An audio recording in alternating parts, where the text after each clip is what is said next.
Magandang umaga, ako si Zion Joy Kiki. Halina't ating tuklasin ang mga kabanata at mga misteryo sa ating programa, Mga Kabanata.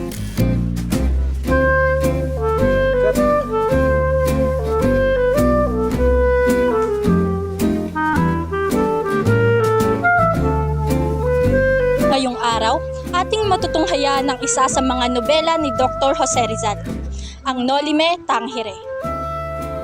Sundan niyo ako upang ating malaman kung sino-sino ang mga tauhan sa isang partikular na bahagi ng kwento.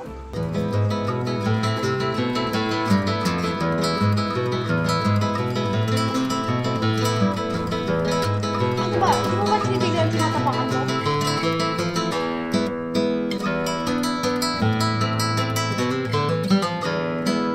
Nararapat lamang na ibigay ko sa iyo ang upang ito dahil ikaw ang bagong kura ng San Diego.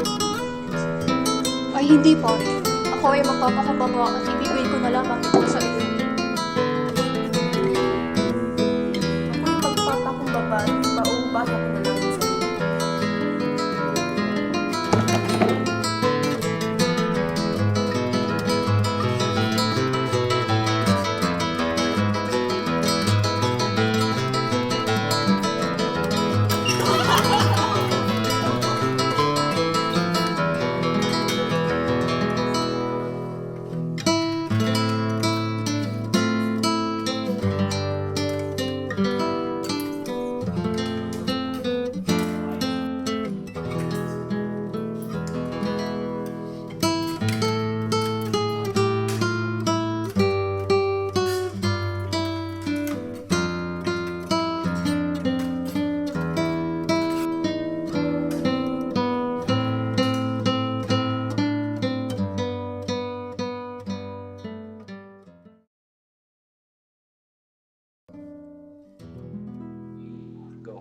Magandang araw. Maaari ko bang malaman ang inyong pangalan? Hindi mo ba ako kilala? Ako si Fray Damaso Verdagulas, isang Fransiskanong pare at dating kura ng San Diego.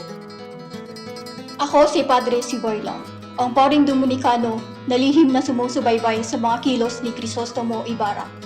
Siya ay aking ding naging eskwela at isa sa aking mga naging paborito. Ako si Don Santiago de los Santos at kilala bilang Kapitan Tiago. Ako si Don Tiburcio de Espadanya. Hindi ko agapuhan at maraming kapintasan. Ngunit ako ay isang Kastila, kahit ako'y pinakasalan ni Doña Victorina. Isang balikbayan na nanggaling mula sa Europa. 7 taong nawala at nagbumukhang isang dayuhan at hindi niya alam kung ano ang nangyari sa kanyang ama.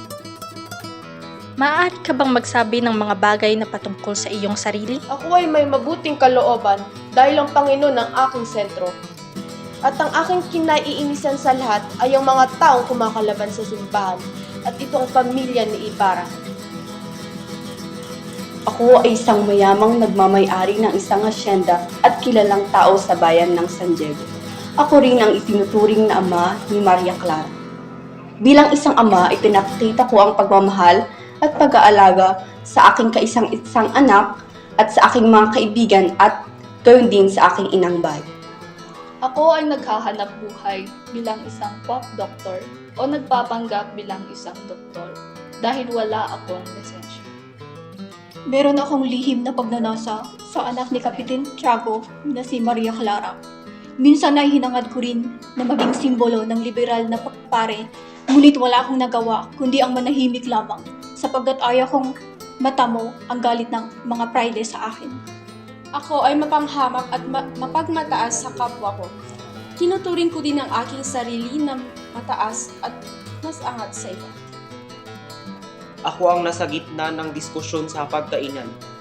At sa hindi pagmamayabang ako ay matalino, magalang at mapagtimpi. Hindi man ako masyadong matipuno, ngunit ako'y mabait.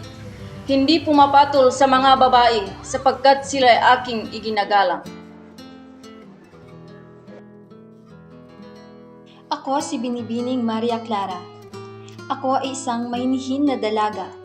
Taglay ko ang isang katangian ng dalagang Filipina. Kinalakiang amay sa Kapitan Tiago.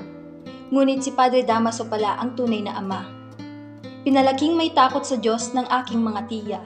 Gandang taglay, kabutihan at pag-ibig ang iaalay. Si Ibarra ang patunay na ang pag-ibig ko ay tunay at walang kapantay.